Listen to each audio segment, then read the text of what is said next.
Hi, my name's Sandra. My partner is Warren and we have 3 boys. My youngest son is Fergus and he's just turned 7 years old and he currently goes to Tauriko School. Now Fergus is a busy little boy and we absolutely love him to bits. He loves going to school and playing sport, and he has 2 big brothers, Lockie who is 10 and Callum who is 14, so they keep Warren and I really busy.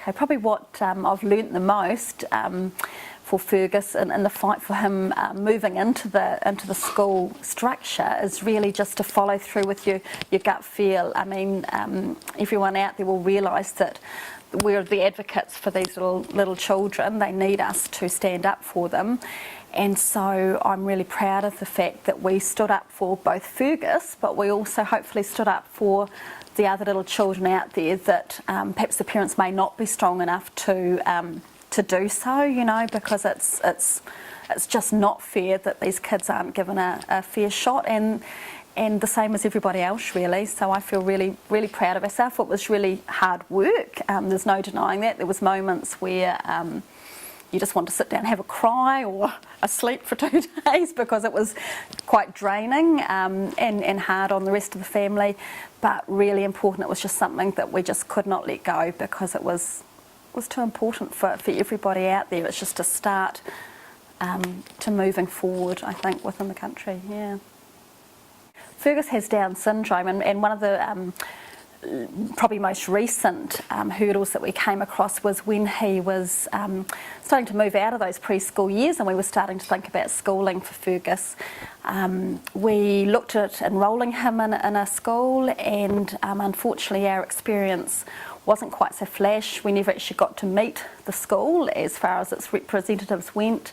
They didn't meet Fergus, but our application to enrol him at their school was actually declined, which made for a pretty hard moment in our lives. And after getting through that emotional stage, which is actually still pretty close to heart, we sucked it up, and with the help from an awesome support person at TWK, Jill, we moved ahead and worked through a process more so to ensure that this couldn't happen to any other family because of the way it had made us feel.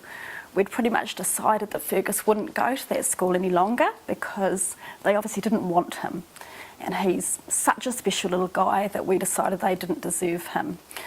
So we just went through the stages, and to be honest, it was a huge few months of finding the right people to talk to and how to go about even overcoming that sort of a hurdle and stopping it happening again. Probably to cut a long story short, we contacted places like CCS, a community law, local law gentleman here in Tauranga. We went to the HRC, Human Rights Commission was the first port of call. We went to the, I think it's the Office of Children's Disabilities. It was a wee while ago now. Lots of different people to talk to, the local Down Syndrome Association, Support Net, just asking for advocacy and were we on the right lines and thinking that what we'd been told wasn't right. And again, what ended up happening was we actually came to mediation with human rights, with the school team, with their board of trustees, representatives and the principal themselves. Sat round the table, again a pretty heartfelt moment, but the key learning from that was that we went through how we felt. They, for the first time, I think, understood how it had impacted on us as a family and perhaps how scrumptious Fergus actually was, and that it would have been okay for them to let him into their school.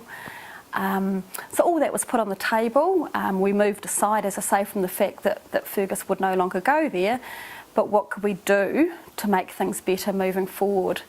So we came away the first session with some things to think about there.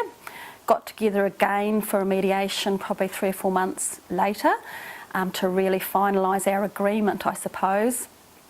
And what ended up happening was Warren, myself and Jill meeting again regularly with the school and working through the enrolment process, because to us that was probably the first initial port of call for families, is when they make that phone call or they make that first inquiry as to their child entering school.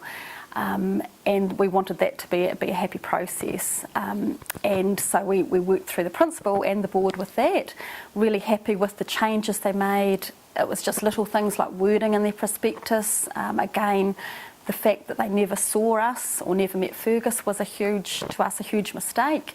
And so they, were going to make it an option that if families felt comfortable to come and meet with them, then that was a way forward as well. They looked at their charter, they looked at the training for their teaching staff, and they got a better understanding, hopefully, of things that were available to them as a school in regards to possibly Oars funding or just some form of support for students moving forward. Because the school that Fergus now goes to, we're lucky enough to get funding for a whole new fence around the school because safety was an issue. So there's things out there that can be done to help. It's just people understanding that it's okay, and if they ask the question, someone will find out the answer, rather than just being scared and just saying, no, this is in the too hard basket, because it, as I say, it just had a huge impact on us, and it was the first time in my life that I'd felt that someone didn't want my little boy, which was really, really hard. So he's really happy, and we moved on to another school where he was warmly embraced. We had a wonderful team, strong communication, and he's settled in there now absolutely wonderfully, and has been at school for a good 18 months or more, and has just started travelling on the school bus, which has been another little milestone in his life and for us all.